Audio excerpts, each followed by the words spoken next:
Welcome back to Part 3, a series of reloading the 7.62 and 5.56 Lake City brass from start to finish. In Part 3, especially for this Lake City brass that has crimped primer pockets, I'm going to show you how to use a Dillon Super Swager and other possible techniques to make sure that when you seat the primers, it's like butter. And if this is the first time you've watched one of my videos and haven't seen Part 2 or Part 1 or any of my other videos, stop, rewind, go back to Part 2, Part 1, and see what we did to get to this point. So like I said, please check out my YouTube channel, Elfters, Rifles, and Reloading, the numerous videos I have posted already.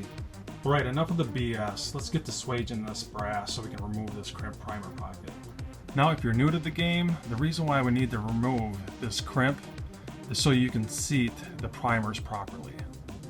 Now here's the good news. You only need to do this once. Once you've done it, you're good to go. You never need to do it again. Now, not all brass has a crimp. Now the 6.5 Hornady brass I purchased brand new. It might be a bad example because it's been fired and the primer pocket is dirty and I still need to process it, but you can tell that the perimeter of the primer pocket is smooth. Now on the other hand, military brass such as this Lake City that we're processing, you can tell a distinctive rim perimeter showing the crimp primer pocket. It's a dead giveaway.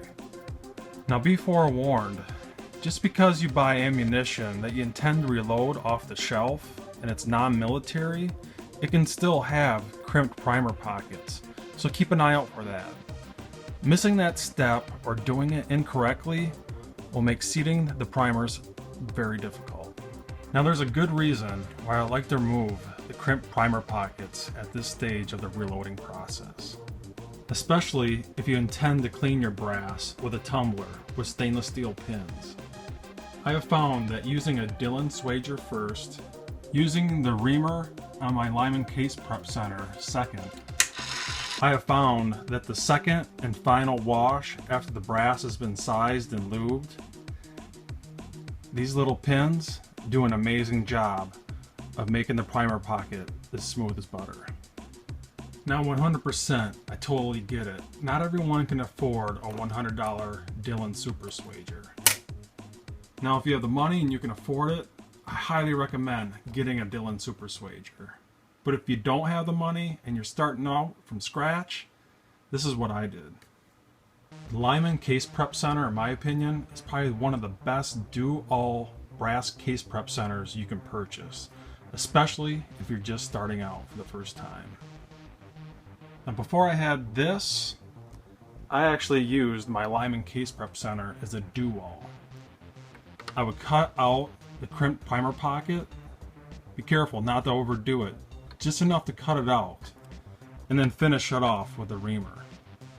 But if you can't afford this, then let me show you what I do. Now the Dillon Super Swager is pretty straightforward. Just read your directions before you start. Main thing is just make sure you have your correct parts in the Dillon Super Swager, whether it's for a large or small rifle. Now let me give you some quick tips on using this Dillon Super Swager. Now I can't stress this enough, make sure your Dillon Super Swager is greased at all times. If it's not greased, it's not set up properly, you will not get a consistent removal of your crimped primer pockets. Make sure the primer pocket is marginally clean, hence the whole reason why Part 2 prior to this episode. Now before you start, there's a fine line of making sure that this part of the Super Swager is too far out or too far in. If it's too far out, you're going to have excessive pressure on the handle. If it's too far in, it's not going to remove the crimped primer pocket. In short, just follow the directions, it's pretty straightforward. Some other things to keep an eye out are burrs inside the flash hole. If you get a batch of brass and it has burrs inside the flash hole, you might need to remove those. Obviously, if you have a burr it's going to press against this part, and it's going to give you an inconsistent removal of the crimp primer pockets. Now with that said, trying to remove crimp primer pockets with a Dillon Super Swager, especially with dirty primer pockets, or extending this out too far with excessive pressure on the handle, will lead into cupped bases of the primer pocket. It's not good. And as you go, try to keep this part as clean as possible. And here's a good example of the removed crimp primer pocket. Now one last final tip on trying to get a consistent removal of the crimped primer pocket. Keep your brass all the same head stamp. Now I'm not going to take you through all of the 7.62 and 5.56 Lake City brass. Really the only difference between the two is just changing out these parts. That's it. Now when I got this Dillon Super Swager, I thought it was going to be the end all for removing crimp primer pockets. And I checked everything. I checked forums, I adjusted this out, in, everything. I double checked everything. And although it does a good job, I still found out once in a blue moon, I would still get a primer that would get hung up when trying to seat the primers. Now because of that, I do another step right after this, right before it's clean. Now you're going to find over a period of time, reloading, just like I have on my reloading journey, that you're going to change, switch up, do things different as you read forums, you're doing stuff yourself, and you're learning as your process grows, that things change. And like I said before, with the Dillon Super Swager, as awesome as it is, I like to do this one final step right before it's cleaned again. And for some of you veteran reloaders, I'm all ears. Trust me, if you know of a better way to use a Dillon Super Swager without having any hiccups when seating the primers without doing this step, I'm all ears. So please make those comments in the comment section. I love to read them. Now with that said, I like to do this one step. Use the reamer on the Lyman Case Prep Center and then let the stainless steel cleaner finish it off, just so the primers seat like butter.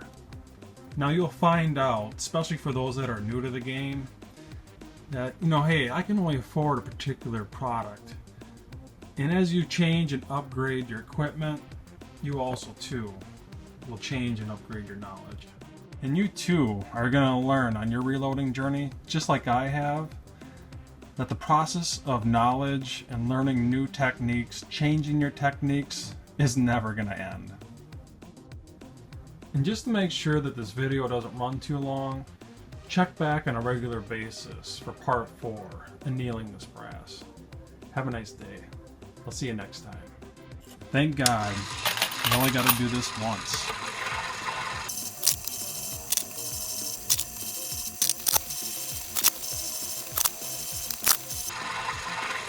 Snart så du blir igång. Ja, igen.